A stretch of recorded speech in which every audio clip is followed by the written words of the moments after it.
Hello beautiful people, welcome to my channel.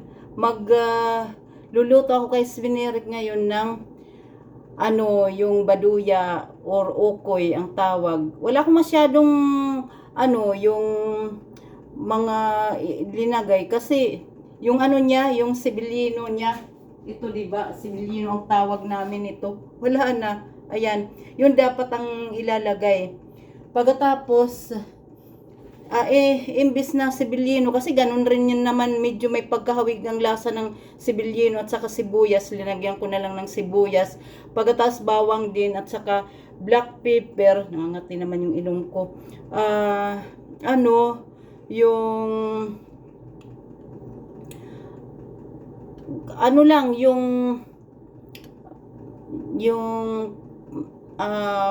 powder ng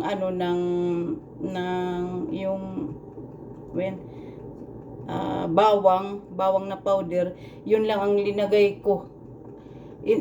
Pag mga ganitong mahigit 20 degrees talagang na ako niyan, yung bang nainitan siguro sa kasanayan ko. Ang tagal-tagal ko na kasi dito sa Sweden since 1984. 22 years old lang ako nang magpunta ako ng Sweden. Kaya parang dalawang doble na sa sa pagtira ko dito. Kaya yung yung katawan ko sanay na sanay sa sa malamig.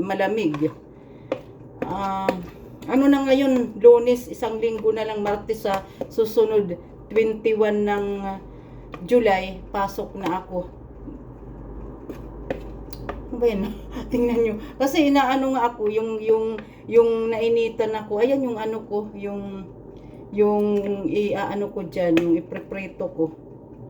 Naiinitan ako, kaya ganyan ang itsura ko. Papakita ko sa inyo pag aywan ko anong lasa nito. Pero gusto ni Svinirik ito eh. Naalala ko doon sa yung palengke ng Katbalugan nung high school pa ako, doon na masarap doon yung doon yung baduya na hipon.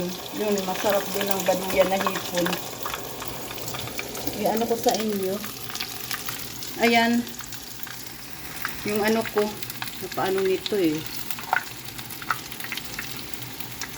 Gustong-gusto niya. Nilagyan ko rin to ng itlog.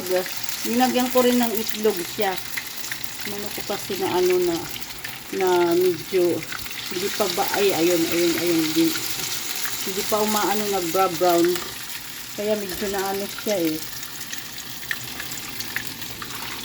Nagustuhan naman ni Svinirik, ilang beses ko na siyang linutuan nito eh. Okay guys, thank you for watching kasi para magpo 4 minutes na eh. Bye-bye.